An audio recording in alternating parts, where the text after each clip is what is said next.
শ্ৰীমন্ত শংকৰ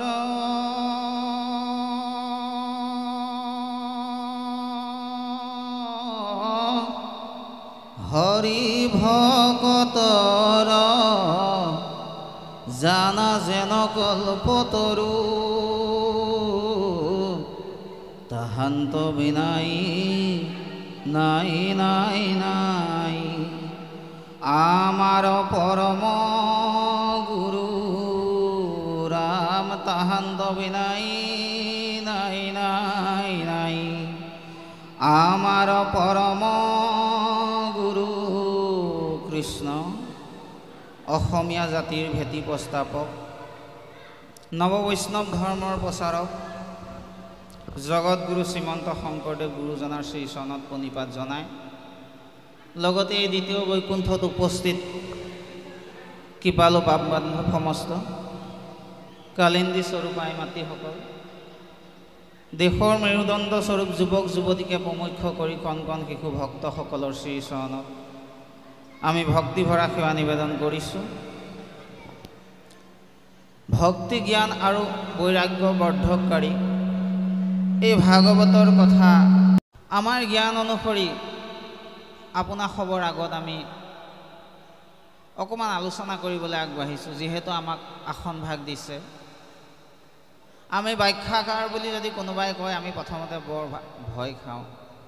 কিয় জানেনে? এই কলিযুগত যদি কোনোবাই ভাগৱতখন ব্যাখ্যা কৰিছিলে তেতিয়াহ'লে সেইজন মহাপুৰুষ শ্ৰীমন্ত শংকৰদেৱ। তেওঁ বাহিৰে কোনোবাই যে ভাগৱত ব্যাখ্যা কৰিব পাৰে, যদি নিজে পাৰিম বুলি ভাবে তেতিয়াহ'লে সেই অহংকাৰতকৈ আন একো হ'ব নোৱাৰে। গতিকে শ্ৰীমদ ভাগৱত ইয়াত 18,000 শ্লোক, 336টা অধ্যায় আৰু 5,96,000 শব্দ আছে। এই ভাগৱতৰ প্ৰতিটো আখ্যান উপাখ্যান কাহিনী উপকাহিনীৰ যোগেদি আপোনাক সবে জানেই, আমি আচলতে আপোনালোকে জনা কথাখিনিকে আপোনাৰ খবৰ লগত আমি আলোচনা কৰিবলৈ আগবাঢ়িছোঁ। আমি যে আপোনালোকে নজনা কথা কিছুমান ক'ম আমি তেনেকৈ নাভাবিব, কাৰণ আপোনাৰ সবে ভাগৱতৰ কথা জানে। যেনেকৈ নাৰদে ভাগৱতৰ কথা জানিছিলে, কিন্তু চাৰি সিদ্ধক পাই পেলাই প্ৰশ্ন কৰিছিলে যে তোমালোকক লগ পাই বৰ ভাল হ'ল, তোমালোকে মোক ভাগৱত কৈ শুনোৱাচোন। তেতিয়া চাৰি সিদ্ধই হাঁহি মাৰি কৈছিলে যে গোবিন্দৰ প্ৰিয় নাৰদক শুনা ভাগৱতৰ কথা আপুনি জানা, তুমি নিজে জানা দেখোন, কিন্তু দহৰ কল্যাণ জগতৰ কল্যাণৰ কাৰণে তুমি ভাগৱতৰ কথা ক'বলৈ বিচাৰিছা। তদ্ৰূপ নাৰদ সদৃশ আপোনাৰ সবেও ভাগৱতৰ সমস্ত কথা জানে, কিন্তু কৃষ্ণ কথা শুনি ভাগৱতৰ কথা শ্ৰৱণ কৰি কীৰ্তন কৰি ভাল লাগে কাৰণেই আপোনাক সব আকৌ শুনিব বিচাৰিছে। গতিকে আমি আমাৰ জ্ঞান অনুসৰি আপোনাৰ সবৰ আগত ভাগৱতৰ দুই এটা কথা ক'বলৈ চেষ্টা কৰিম। এয়া শ্ৰীমদ ভাগৱত। গতিকে ইয়াত প্ৰতিটো কাহিনী উপকাহিনীৰ যোগেদি আমাক এটা কথাই কৈছে যে কলিযুগত নামেই শ্ৰেষ্ঠ আৰু এক কৃষ্ণদেৱ কৰিও কহেও, এক ভগৱন্তৰ বাহিৰে কলিযুগত আন দ্বিতীয়জন কোনো নাই বুলি ভাগৱতে খাটাং সিদ্ধান্ত দিছে। এতিয়া আমাৰ কথা হ'ল, আমি সকলোৱে এটা কথা জানো, শাস্ত্ৰৰ উত্তম গীতা ভাগৱত ধৰ্মৰ উত্তম নাম, দেৱৰ উত্তম দৈৱকী নন্দন চৰণে কৰো প্ৰণাম। আমি এটা কথা গম পাই আহিছোঁ যে শাস্ত্ৰৰ উত্তম কি? গীতা আৰু ভাগৱত। কিহৰ কাৰণে উত্তম? কাৰণ গীতা আৰু ভাগৱতত যি নাই আন শাস্ত্ৰবিলাকত সেইবিলাক নাই। আৰু গীতা আৰু ভাগৱতত সমস্ত কথা আছে যি আন শাস্ত্ৰত আমি বিচাৰি নাপাওঁ। সেইকাৰণে ভাগৱতক মহন্ত শাস্ত্ৰ বুলি কৈছে। দ্বিতীয় স্কন্ধ ভাগৱতৰ শেষৰ পিনলে ভাগৱতৰ যি 10 লক্ষণ, 10 লক্ষণত শাস্ত্ৰৰ কথা কওঁতে কৈছে যে বাকী শাস্ত্ৰবিলাকত 5টা লক্ষণ আছে, কিন্তু ভাগৱতত 10 লক্ষণ আছে। সেইকাৰণে ভাগৱতক কি বুলি কোৱা হয়? মহন্ত শাস্ত্ৰ বুলি কোৱা হয়। গতিকে এই ভাগৱতক আমি শ্ৰেষ্ঠ শাস্ত্ৰ বুলি ভাবিলে হ'ব জানো যদি ইয়াৰ কথাবিলাক আমি পালন কৰিব নোৱাৰোঁ? গীতাক শ্ৰেষ্ঠ শাস্ত্ৰ বুলি ক'লে হ'ব জানো যদি গীতাৰ কথাখিনি আমি মান্যতা নিদিওঁ? কাৰণ গুৰুজনাই ইমান কষ্টৰ মাজেদি এঠাইৰ পৰা আন ঠাইলৈ, আন ঠাইৰ পৰা আন ঠাইলৈ লগত ভকত বৈষ্ণৱ লগত লৈ ইমান কষ্টৰে সমস্ত শাস্ত্ৰ অধ্যয়ন কৰি আমাক এক শৰণ হৰিনাম ধৰ্ম দি থৈ গৈছে। অসমীয়া জাতিৰ মেৰুদণ্ডটো গঢ়ি থৈ গৈছে, অসমীয়া জাতিৰ ভেটি প্ৰতিষ্ঠা কৰি থৈ গৈছে। গুৰুজনাই আমাক কি দিছে কৈ কৈ শেষ কৰিব নোৱাৰিম। গতিকে এই গুৰুজনাই আমাৰ ভাগৱতৰ আৰু গীতাৰ যি মহত্ব আমাৰ আগত আমি বুজি পোৱাকৈ দাঙি ধৰিছে, এই কথাখিনি জনাৰ পিছত আমি আন শাস্ত্ৰলৈ আকৌ ঢাপলি মেলাৰ আমাৰ কোনো প্ৰয়োজন নাই। আন শাস্ত্ৰ মানে গুৰুজনাৰ সৃষ্টি বাহিৰে বা গুৰু দুজনাৰ সৃষ্টি বাহিৰে আন শাস্ত্ৰৰ কথা কৈছোঁ আমি। কাৰণ আমি পুৰাণ বুলি কওঁতে এতিয়া 18খন পুৰাণ, তাৰ ভিতৰত 13খন শাস্ত্ৰই আগম, 5খনহে নিগম শাস্ত্ৰ। আৰু সকলো নিগম শাস্ত্ৰৰ ভিতৰত কি বুলি কৈছে? ভাগৱতক শ্ৰেষ্ঠ বুলি কৈছে। সেইকাৰণে ভাগৱতৰ প্ৰথমতে আমাক সাৱধান কৰি দিছে, ইটো মহাভাগৱত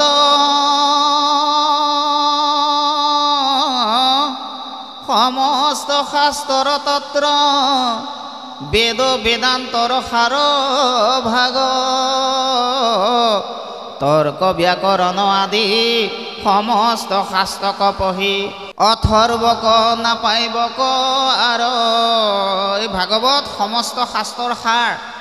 আমি যদি কোনোবাই অহংভাৱেৰে তৰ্ক ব্যাকৰণত মই পাৰ্গত, মই পণ্ডিত, সেই ভাৱ লৈ পেলাই যদি ভাগৱত পঢ়িবলৈ যায়, তেতিয়াহ'লে ইয়াৰ অৰ্থটো নাপাব বুলি কৈছে। কেনেকৈ পাব অৰ্থ ইয়াৰ বুজি? কিন্তু কৃষ্ণ চৰণত একান্ত ভকতি যাৰ, সিহে বুজে অভিপায় তাৰ। কৃষ্ণৰ ভকতি বিনে পঢ়ি শুনি ৰাতি দিনে, বুজিব বা পৰগহনায়। আমাৰ যদি কৃষ্ণৰ প্ৰতি ভক্তি নাথাকে, তেতিয়াহ'লে ভাগৱত শ্ৰৱণ কীৰ্তন কৰিলেও ইয়াৰ হেনো কথাবিলাক আমি উপলব্ধি কৰিব নোৱাৰিম। সেইকাৰণে মূল বস্তু হ'ল ভক্তি। সমস্ত ধৰ্মৰ ভকতিহে মুখ্য ফল, ভকতি নভৰিলে ধৰ্ম সমস্ত বিফল। গতিকে গুৰুজনাই এই ভাগৱতৰ পৰা সাধু সংগ, সৎসংগ আনিছে। গীতাৰ 700 শ্লোকৰ পৰা মাত্ৰ এটা শ্লোক বাছনি কৰিছে, সৰ্বধৰ্মং পৰিত্যাজ্যং মামেকং শৰণং ব্ৰজং। সেই শ্লোকটোৰ পৰা আনিছে এক শৰণ। আৰু পদ্ম পুৰাণৰ স্বৰ্গখণ্ডৰ সহস্ৰ নামৰ পৰা নাম আনি পেলাই আমাক দি থৈ গ'ল এক শৰণ হৰিনাম ধৰ্ম। গতিকে গুৰুজনাই আমাৰ কাৰণে কিমান কষ্ট কৰিছে। এতিয়া আমি যদি এই ভাগৱত ভক্তিভাৱেৰে যদি লৈ আমি শ্ৰৱণ কীৰ্তন কৰিব পাৰোঁ, এই ভাগৱতক কৈছে আমাৰ জীৱনটোত চলি যাবৰ কাৰণে আমাৰ যিমানখিনি প্ৰয়োজন সমস্তখিনি ভাগৱতত আছে। আৰু ভাগৱত শ্ৰৱণ কীৰ্তন কৰি পেলাই যদি আমি বেয়াখিনি এৰি ভালখিনি গ্ৰহণ কৰিব পাৰোঁ, তেতিয়াহ'লে আমাৰ এই দেহটো শ্ৰীমদ ভাগৱত শ্ৰৱণ কীৰ্তন কৰাৰ কাৰণে দেহটো শ্ৰী ভাগৱতলৈ ৰূপান্তৰিত হ'ব। এয়া হ'ল শ্ৰীমদ ভাগৱত। আমি বেয়া এৰি ভালখিনি যদি গ্ৰহণ কৰোঁ ভাগৱতৰ, তেতিয়া আমাৰ দেহটো হ'ব শ্ৰী ভাগৱত। আৰু দুই শ্ৰী ভাগৱতৰ মিলনত আমাৰ মাজলৈ যিবিলাক সন্তান আহিব, সেইবিলাক হ'ব মহাভাগৱত। গতিকে সেইকাৰণে ভাগৱত শ্ৰৱণ কীৰ্তন কৰি আমি নিজৰ বেয়াখিনি ত্যাগ কৰি ভালখিনি যদি গ্ৰহণ কৰিব পাৰোঁ, তেতিয়াহে আমি কিন্তু আমাৰ মাজলৈ মহাভাগৱত আনিব পাৰিম। বাৰু যিয়ে নহওক, এয়া শ্ৰীমদ ভাগৱত। আপোনাৰ সবে জানে, শ্ৰীমদ ভাগৱত যদি আমি শ্ৰৱণ কীৰ্তন কৰোঁ, ইয়াৰ তত্ত্বখিনি যদি উপলব্ধি কৰিব পাৰোঁ, ইয়াৰ পৰা 7টা মহাৰত্ন বাহিৰ হৈছে বুলি কৈছে। 7টা মহাৰত্ন। সেই 7টা মহাৰত্নৰ প্ৰথমটোৱে হ'ল সাধু সংগ, দ্বিতীয়টো হ'ল সেৱা, তৃতীয়টো হ'ল শ্ৰদ্ধা, চতুৰ্থটো হ'ল সাধন, পঞ্চমটো হ'ল সংযম, 6 নম্বৰটো হ'ল সন্তুষ্টি, আৰু 7 নম্বৰটো হ'ল সমৰ্পণ। যে আমি কাক সমৰ্পণ কৰিম, আমি কাৰ ওচৰত চাৰেণ্ডাৰ কৰিম? ভগৱন্তৰ ওচৰত নহয়নে? কেনেকৈ সমৰ্পণ কৰিম? বোলে কায়, বাক্য, মন, 3টা বস্তু আমি ভগৱন্তৰ ওচৰত কি কৰিব লাগে? সমৰ্পণ কৰিব লাগে। গতিকে এই মহাৰত্নৰ প্ৰথমটোকে কি বুলি কৈছে? সাধু সংগ। জীৱনত যদি আমি সৎ কৰ্ম কৰিব লাগে, জীৱনটো যদি আমি সৎভাৱে চলাই নিব লাগে, তেতিয়াহ'লে আমাৰ মূল বস্তু হ'ল আমি সাধু সংগ ল'ব লাগিব। সেইকাৰণে 3য় স্কন্ধ ভাগৱতত কপিল মুনিয়ে মাতৃ দেৱহতীক কৈছিলে যে, হে মাতৃ, তুমি যদি ভাল মানুহ হ'ব বিচাৰা প্ৰথমতে তুমি বেয়া সংগবিলাক ত্যাগ কৰা। মাতৃ দেৱহূতি কোৱাৰ চলেৰে গোটেই কথাখিনি আচলতে আমাক কৈছে। তুমি যদি ভাল হ'ব বিচাৰা প্ৰথমতে বেয়াখিনি ত্যাগ কৰা। কিহৰ কাৰণে? অ জীৱৰ দুবেদ পাশ সংগ ককহয় কিন্তু দুৰ্জনৰ সংগতে জীৱে লাগয়। সেহি সংগ নিতে যদি সাধুত কৰয় মুখ্যয় দুৱাৰ জানা মুকুত হয়।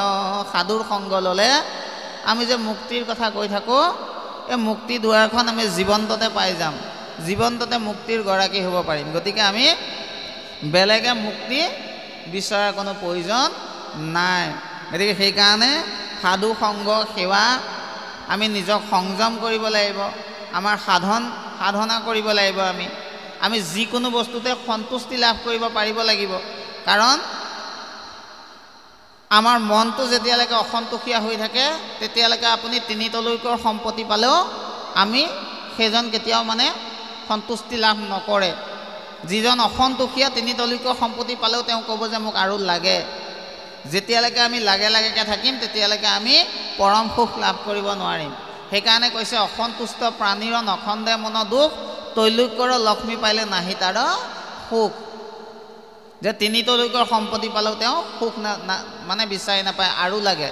সেইকাৰণে আমাক গুৰুজনাই কৈছে জীৱা পোৱা তাতে মহাতুষ্ট হোৱা মন তেৱেহে বিপৰ তেজ বাঢ়ে অনুক্ষণ। তেজ শ্ৰী চেহেৰাৰ কথা কৈছে। গতিকে সেইকাৰণে আমি যি পাওঁ তাতে আমি সন্তুষ্টি লাভ কৰি সুখে দুখে মুখে জনো চাৰা ৰাম ৰাম। যে সুখতো বা দুখতো আমি কি কৰিব লাগিব? ৰাম নামটো ল'ব লাগিব। গতিকে যিয়ে নহওক এতিয়া এই কথাখিনি আমি উপলব্ধি কৰিব লাগিব। আৰু ভাগৱতৰ কথাখিনি আমি শুনি পেলাই বুজি পেলাই নিজৰ গৃহখনত যেতিয়া আমি পালন কৰিব পাৰিম তেতিয়াহে ভাগৱতৰ কথাখিনিয়ে কিন্তু ভাগৱতৰ কথাখিনিয়ে মূল আমাক আমাক কৃপা কৰিব বা আমাৰ ফলৱতী হ'ব পাৰিম আমি। কিন্তু ভাগৱতৰ কথাখিনি শুনি পেলাই যদি ভাল লাগে, ভাগৱতৰ কথাখিনি যদি আমি সমস্তখিনি জানো কিন্তু ভাগৱতৰ কথাখিনি যদি পালন নকৰোঁ তেতিয়াহ'লে কিন্তু ভাগৱত শুনা বা নুশুনাৰ মাজত একো পাৰ্থক্য নাথাকিব। এতিয়া আপোনাৰ সবে ইয়াত দ্বাদশ স্কন্ধ ভাগৱত উলিয়াইছে। ইতিমধ্যে আমাৰ সকলোৰে অতি শ্ৰদ্ধাৰ জ্ঞানোজ্যেষ্ঠ পণ্ডিত শইকীয়া প্ৰভুজনা খন্তেক সময়ৰ কাৰণে আহি হ'লেও আপোনাৰ খবৰ আগত দেখা দি গ'ল। তেওঁ চাগে দুই একাষাৰ যি ক'লে তেওঁ অমৃত বৰশী থৈ গ'ল, আমি সেই বুলিয়ে ভাবিব লাগিব। তেওঁ ৰাতিপুৱাই আমালৈ ফোন কৰিছিলে, মোক বাছা বুলি মাতে, বাছা তুমি সোনকালে আহিবা, মই 11টাত যাব লাগে, তেনেকৈ কৈছিলে আমাক। আমি বোলো হ'ব, আমি যিমান পাৰোঁ সোনকালে যাবলৈ চেষ্টা কৰিম। তেওঁ হেনো গোলাঘাটত কিবা অনুষ্ঠান আছে বাৰু, যিয়েই নহওক তেওঁৰ মুখেদি আপোনাৰ সবে ভাগৱতৰ অমৃত পান কৰালে। তাৰপিছতে আপোনালোকৰ প্ৰাথমিকৰে এই বাপজনায়ো অতি সুন্দৰভাৱে কৃষ্ণ কথা কৈ শুনালে। এওঁলোক দুজনে কৃষ্ণ কথা কৈ শুনোৱাৰ পিছত বিশেষকৈ শইকীয়া প্ৰভুজনাই ভাগৱতৰ কথা কোৱাৰ পিছত আমি যদি কিবা ক'বলৈ যাওঁ তেতিয়া শুকান জেওৰা চেপি ৰস ওলোৱাৰ নিচিনা কথা হ'ব। গতিকে আমি জ্ঞান অনুসৰি কথাখিনি ক'বলৈ চেষ্টা কৰিম। অনেকখিনি অপৰাধো হ'ব পাৰে, কাৰণ মনুষ্যৰ অকণমানতে অপৰাধ হ'ব পাৰে। ভাগৱত কওঁতে অকণমানতে দুই এটা কথা উল্টা পুল্টা হ'ব পাৰে, কাৰণ আমি পণ্ডিত নহয়। আমি ভাগৱত শ্ৰৱণ কীৰ্তন কৰি ভাল পাওঁ, আপোনাৰ খবৰ নিচিনা মহন্তক দৰ্শন কৰি ভাল পাওঁ, আপোনাৰ সকলৰ লগত আলাপন কৰি ভাল পাওঁ। গতিকে সেই উদ্দেশ্য লৈ আমি ইয়ালৈ আহিছোঁ। গতিকে আমাৰ যদি অজানিতে দুই এটা কথা কিবা ইফালো সিফালো হয়, আপোনাৰ সব মহামহন্তই আমাক ক্ষমা কৰি দিব বুলি আপোনাৰ খবৰ শ্ৰী চৰণত প্ৰণিপাত জনাই আমি অকণমান পাঠভিত্তিক কথাখিনি ইয়াৰ পিছত ক'বলৈ চেষ্টা কৰিম। আমি আকৌ অকণমান পাঠলৈ যাবৰ কাৰণে সেৱা ধৰিছোঁ। কৃষ্ণ ইৰাম হেন ৰাজা খবজিদে খৰয় অধিকাৰী তাতে অনুবৰ্ত থাকে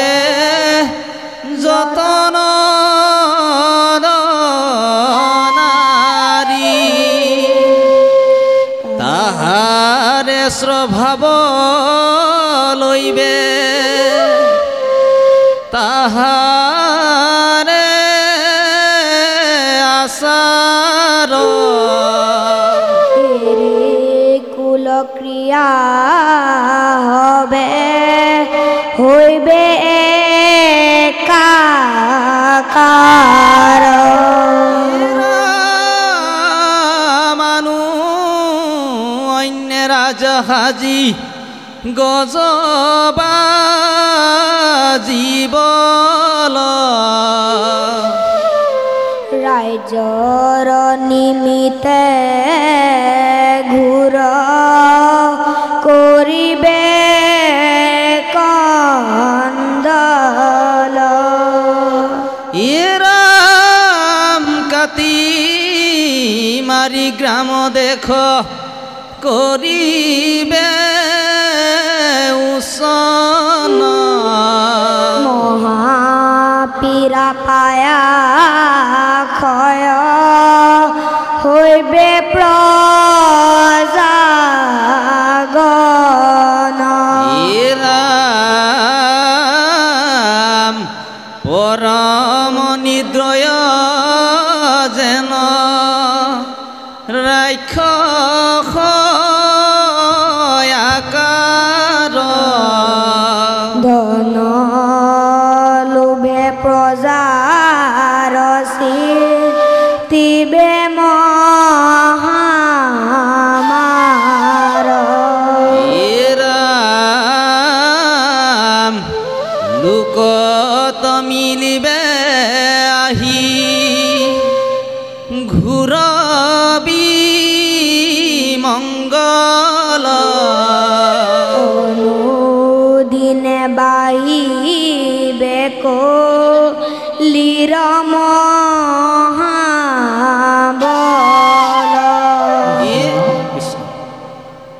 এতিয়া আমাৰ দ্বাদশ স্কন্ধ ভাগৱতৰ যি পাঠ চলি আছে তাত ইমান সুন্দৰকৈ পাঠ আগবঢ়াই গৈছে আৰু আপোনালোকে কথাখিনি অনুভৱ কৰিব পাৰিছে যে বৰ্তমান পৰিস্থিতিৰ ওপৰত আজিৰ পৰা 1000 বছৰৰ আগতেই কেনেকৈ ইমান শুদ্ধভাৱে কথাখিনি প্ৰকাশ কৰি থৈ গৈছিল যে ইয়াত আমাক কথাখিনি কৈছে যে পৰম নিদয় যেন ৰাক্ষস আকাৰ ধন লোভে বজাৰত চিন্তিবে মহামাৰ এইবিলাক বাৰু হৈ থকা নাইনে যে আজিৰ সমাজখনলৈ আমি চাওঁচোন খালি মানুহক লাগে লাগে লাগে যিমানেই থাকক কিন্তু আৰু লাগেহে আমাৰ কোনেও কোৱা নাই যে মোৰ হৈ গৈছে আৰু মোৰ নালাগে বুলি কৈছে নেকি বাৰু নাই কোৱা আৰু যোনে যেনেকৈ পাৰিছে আনক অন্যায় কৰি আনক ঠগি আনক লাগিলে হত্যা কৰি নিজলে ধন সম্পত্তি গোটাইছে এই কথাখিনিকে ইয়াত কৈছে যে প্ৰজাৰ ওপৰত মাধমাৰ সাধিছে শুল্ক জাপি দিছে এতিয়া বৰ্তমান যিবিলাক হৈ আছে আৰু আজি ভাগৱতত সেই কথাখিনিকে কৈছে যে প্ৰজাৰ ওপৰত অত্যাচাৰ চলাব আৰু যাৰ শক্তি বেছি হ'ব সিয়ে মানে যিকোনো বস্তু অধিকাৰ কৰি ল'ব ইয়াত এতিয়া ক'লে কলিত হৈবেক আবে যত যত ৰাজা এৰিবে আচাৰ ধৰ্ম পিৰিবেক বজা এই কলিযুগ অহাৰ লগে লগে যিমানবিলাক ৰজা হ'ব তেওঁলোকে কি কৰিব যে নীতি নিয়ম আচাৰ ব্যৱহাৰ ধৰ্ম বুলি কোনো বস্তু নাথাকিব মুঠতে চলে বলে কৌশলে নিজৰ কাৰণে গোটাবলৈ চাব বুলি ভাগৱতত কৈ থৈ গৈছে আৰু বৰ্তমান সমাজত আমি এইবিলাক কি কৰিছোঁ দেখি আহিছোঁ অসত্য পাতেকৰত হৈব কুদাতা চাৰিবে মৰ্যাদা নামা নিমে পিতা মাতা যিসকলে মিছা কথা ক'ব মিছা কথা লোৱাসকলেই মানে সুবুদ্ধি দিয়া লোক হ'ব তেওঁলোকে লোকক বুদ্ধি দিব আৰু কি হ'ব কোনেও নিজৰ পিতৃ মাতৃক মান্যতা নিদিব কোনেও মানে ইয়াত এটা কথা ক'বলৈ যাওঁতে আমি এটা কথা উপলব্ধি কৰিব লাগিব এই দ্বাদশ স্কন্ধ ভাগৱতত যিখিনি এতিয়া কথা কৈ আছে কলিৰ লোকসকলৰ কথা এইখিনি ভক্তি শূন্য লোকৰ কথাহে কৈ আছে কিন্তু ভক্তিপৰায়ণ লোকৰ কথা কিন্তু কোৱা নাই যে ভক্তিহীন যিসকল লোক হ'ব আৰু প্ৰজাসকলেহে ভক্তি কৰিব। ৰাজ বিষয়া বা ৰজাসকলৰ মনত ভক্তি ভাৱটো নাথাকিব কলি যুগত। গতিকে সেইকাৰণে সেইবিলাক ৰজাই কাকো মান্যতা নিদিব। আৰু ৰজা যেনেকুৱা হ'ব প্ৰজাও বেছিবিলাক প্ৰজা সকলোবিলাকে বুলিয়ে কৈছে, প্ৰায়বিলাক প্ৰজাও মানে তেনেকুৱা চৰিত্ৰই হ'ব যে যাৰ জোৰ যা মূলক তাৰ, তেনেকুৱা কথাবিলাক হ'ব বুলি কৈছে। মহা অহংকাৰী ক্ৰোধ পৰম পচন্দ অল্প অপৰাধতে কৰিবে উগ্ৰদণ্ড। মানুহবিলাক ক্ৰোধী হ'ব, সহনশীল দয়াশীল এই ভাৱবিলাক মনৰ পৰা নাইকিয়া হ'ব। সামান্য অপৰাধতে উগ্ৰদণ্ড দিব বুলি কৈছে, যিবিলাক আমি দেখি আহিছোঁ। সামান্য উদাহৰণ এটা দিওঁ। অলপ দিনৰ আগতে আমাৰ বিশ্বনাথ চাৰিআলিৰ পৰা অলপ ইফালে জামুগুৰি আৰু চতিয়া বুলি এটা অঞ্চল আছে, তাৰ মাজত এজন বাগানত চাকৰি কৰা মানুহ, অলপ বয়সস্থ মানুহ, তেওঁ গাড়ী চলাই আহি থাকোঁতেই মানে ষ্ট্ৰ'ক হৈ গ'ল। গাড়ী চলাই আহি থাকোঁতে ষ্ট্ৰ'ক হৈ গ'ল। গৈ পেলাই তেওঁ কি কৰিলে, কোনোবা দোকান এখনত গাড়ীখন গৈ খুন্দা মাৰি দিলে। তেওঁ ষ্ট্ৰ'ক হোৱাৰ কাৰণে তেওঁ ষ্টেৰিং এৰি দিলে। পাছত সেই ওচৰৰ মানুহবিলাকে আহি পেলাই তেওঁক কিয় খুন্দিয়ালি বুলি চাবলৈ নাই, মানুহজনৰ যে ষ্ট্ৰ'ক হৈছে কি হৈছে এইবিলাক চাবলৈ নাই, তেওঁক মাৰি মাৰি তাতে মাৰিয়েই পেলালে। আৰু যিজন মানুহক মাৰিছিলে আমি 3বাৰকৈ সেই ঘৰ মানুহক গৈ পেলাই আমি ভাগৱত অনুষ্ঠান কৰি আহিছিলোঁ। তেওঁ বাগানত চাকৰি, চতিয়াৰ মানুহ। গতিকে তেওঁ যে ষ্ট্ৰ'ক হৈছে, মানুহজনৰ যে কিবা এটা হৈছে, সেইবিলাক ভাবিবলৈ গুণিবলৈ কাৰো ধৈৰ্য নাইকিয়া। লগৰজনে কৈছে যে নামাৰিবচোন, এওঁ কিবা ষ্ট্ৰ'ক হৈছে নেকি, কিবা এটা হৈছে, কিন্তু নাই, তেওঁকো মাৰিছে আৰু যিজনে খুন্দি আছে তেওঁক মাৰি মাৰি মাৰি পেলালে। গতিকে আমাৰ মানসিকতাবিলাক কেনেকুৱা হৈছে বুজিছেনে বাৰু? গতিকে সেইকাৰণে ইয়াত এতিয়া ক'লে যে অল্প অপৰাধতে কৰিবে উগ্ৰদণ্ড। এইবিলাক বৰ মিছা কথা কৈ থৈ গৈছেনে? আজিৰ পৰা 1000 বছৰ আগতেই ভাগৱতত বৰ্তমান পৰিস্থিতিৰ ওপৰত যিখিনি কথা কৈ থৈ গৈছে, আমি হাতে হাতে তাৰ প্ৰমাণবিলাক পাই গৈছোঁ। স্ত্ৰীবধ শিশুবধ গোবধ পাতক কৰিবে হৰিষে পৰদাৰক প্ৰত্যেক। খনেকে হৰিষ শোকক খনেকে আকুল কামাতৰ হোৱা নাবাচিবে জাতি কুল। আমাৰ মাজত এতিয়া কোনো জাত পাত মানে জাতিকুল মানে আচলতে জাতি বুলি ক'লে যোনে ঈশ্বৰ ভজনা কৰিছে আচলতে সেইয়ে জাতি, যোনে ঈশ্বৰ ভজনা নাই কৰা সেয়াই হ'ল অজাতি। মানে মানুহৰ মাজত বাছ বিচাৰ নথকা হ'ব। বুজিছেনে কথাটো? আচলতে আমি উচ্চ নিচ এইবিলাক জাতি ভাবিব নাপায়, সেইটো এটা বেলেগ কথা। কিন্তু ইয়াত কি হ'ব বুলি কৈছে যে মানুহবিলাক কামনা বাসনাৰ বশৱৰ্তী হ'ব। বশৱৰ্তী হৈ পেলাই একো বিচাৰ বিবেচনা নকৰাকৈ মানুহবিলাকে কামবিলাক কৰিবলৈ ল'ব। যাৰ নিজৰ স্বাৰ্থটো খালি মাত্ৰ গুৰুত্ব দিব, আনৰ উপকাৰ হয়নে আনৰ অপকাৰ হয় সেই কথাটো কিন্তু গুৰুত্ব নিদিব। মানুহবিলাক মানে স্বাৰ্থপৰ হ'ব বুলি কৈছে। আৰু কি কৰিব, যাৰ শক্তি আছে তেওঁৰ শক্তিৰে অন্যায় কৰি হ'লেও বস্তুবিলাক লাগিলে পৰস্ত্ৰীকে হওক সেইবিলাককে কি কৰিব, হৰণ কৰি আনিব। এনেকুৱাবিলাক কৰ্ম কলিযুগত হ'ব বুলি শাস্ত্ৰই সিদ্ধান্ত দি থৈ গৈছে। তাৰপিছত কৈছে যে মহন্ত জনৰ আশী মিলাইব বিপাক স্ত্ৰী বোলে নিবেকাহী পীড়িত প্ৰজাক। মহন্তজনক সন্মান নকৰা হ'ব।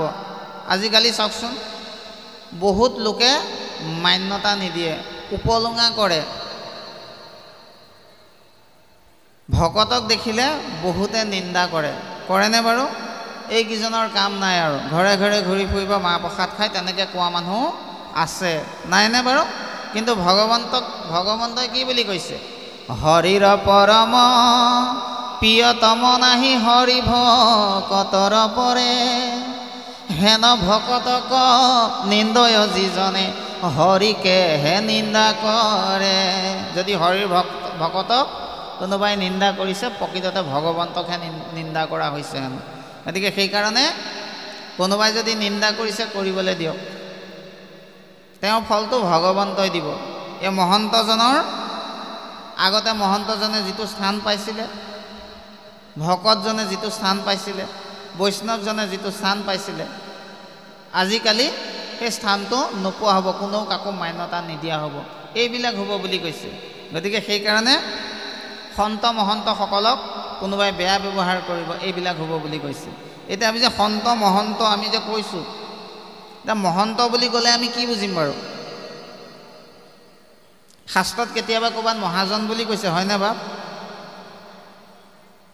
ক'ৰবাত মহন্ত বুলি কৈছে, ক'ৰবাত ভকত বুলি কৈছে। এই শব্দবিলাকৰ অৰ্থবিলাক নাই জানো? আমিতো আগতে মহাজন বুলি ক'লে এটাই জানো, যাৰ ঘৰত দুটা গুটি ধানৰ ভঁৰাল আছে, হাতী আছে, সেইজনেই মহাজন এটা কালত, হয়নে বাৰু? তেনেকৈ কয় আগৰ দিনৰ মানুহে। এতিয়া শাস্ত্ৰত সেইজনৰ কথা কৈছে নেকি বাৰু? সেইজনক মহন্ত বুলি কৈছে নেকি?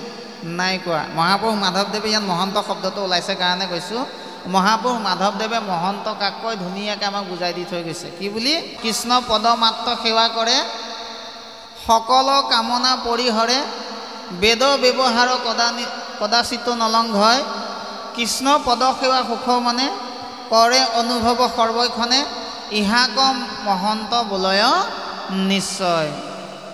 যে কি বুলি কৈছে? মহন্তজন কোনজন? কৃষ্ণ পদ মাত্ৰ সেৱা কৰে, ভগৱন্তৰ শ্ৰীচৰণৰ বাহিৰে তেওঁ আনৰ শ্ৰীচৰণৰ কথা কেতিয়াও নাভাবে, সকলো কামনা পৰিহৰে, তেওঁ মনত কোনো কামনা বাসনা নাথাকে, সেইবিলাকৰ পৰা তেওঁ ওপৰত, বেদ ব্যৱহাৰ কদাচিত নলংঘয় বুলি কৈছে। বেদে যি কৈছে কেতিয়াও উলংঘা নকৰে। এতিয়া বেদেনো কি কৈছে বাৰু? বেদততো আগম আছে, বেদত নিগম আছেনে নাই বাৰু?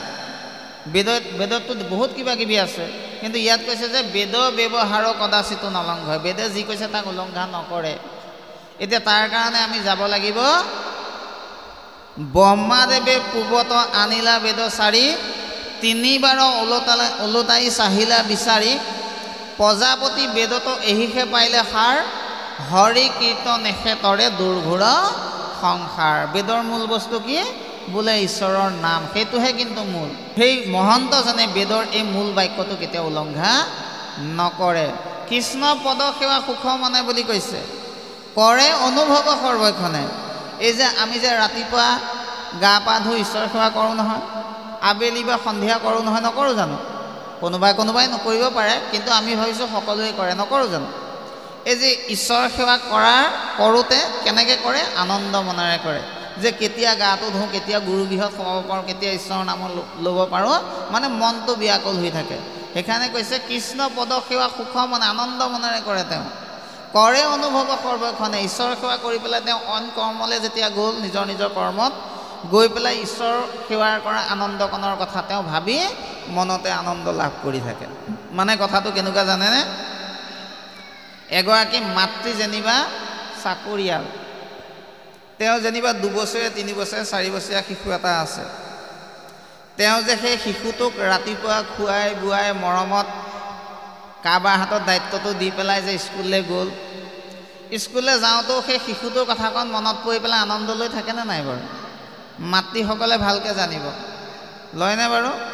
বা পিতৃয়ে হওক মাতৃয়ে হওক, ঘৰত যে শিশুটোক এৰি থৈ গ'ল এই 3-4 ঘণ্টা 5 ঘণ্টাৰ কাৰণে, এই শিশুটিক ৰাতিপুৱা আহোঁতে দেউতাকক কি ক'লে, মাকক কি ক'লে, অফিচলৈ ওলাই যোৱাৰ সময়ত সেই আনন্দকণৰ কথা যে এই অফিচত কাম কৰি থাকোঁতে বা স্কুলত থাকোঁতে যে কথাখিনি ভাবি পেলাই যে যেনেকৈ আনন্দ লাভ কৰি থাকে, তদ্ৰূপ ভগৱন্তৰ ঈশ্বৰ সেৱা কৰাৰ সেই সুখকণ, সেই আনন্দকণৰ কথা মহন্তজনে আন কৰ্মৰ মাজতো সেই আনন্দকণ উপভোগ কৰি থাকে। সেইকাৰণে কৈছে কৰে অনুভৱ সৰ্বক্ষণে। আৰু কৃষ্ণক পদসেৱা আনন্দ মনে কৰে। কেনেকৈ কৰে? আমাৰ এতিয়া বহু ক্ষেত্ৰত এনেকুৱা হয়, ঘৰত গুৰু গৃহভাগ ককা দেউতাই বনাই থৈ গ'ল বা দেউতাই বনাই থৈ গ'ল, এতিয়া পুৱা বন্তি ভাত নজ্বলালেও নহয়, এই গাটো ধুই পেলাই যেনে তেনে লেঠাটো মাৰি আহিলোঁ আৰু এই গুৰু গৃহটো মানে লেঠা, সেইটো মাৰি পেলাই যেনে তেনে আহিলোঁ আৰু, তেনেকৈও কয় বহুতে, বুজিছানে? আকৌ এতিয়া সেই সন্ধিয়া লেঠা ভাগ আছে, যদি লেঠা বুলি ভাবিছে তেতিয়াহ'লে বিসৰ্জন দি থৈ দিয়ক, কিন্তু সেইটো লেঠা বুলি ভাবিব নাপায়। বহুতে কয় নামঘৰ লেঠাটো মাৰি আহিলোঁ, নামঘৰটো লেঠা মাৰি পেলাই আহিলে আৰু যেনে তেনে। আমাৰ পিনে তেনেকৈ কয়, আপোনালোকৰ পিনে নাজানো বাৰু। গতিকে এই এনেকুৱাবিলাক মহন্তজনে নকৰে। তাৰপিছত কৈছে কৰে অনুভৱ সৰ্বক্ষণে, ইহাক মহন্ত বোলে নিশ্চয়। আৰু সেইজনহে প্ৰকৃততে কি? মহন্ত।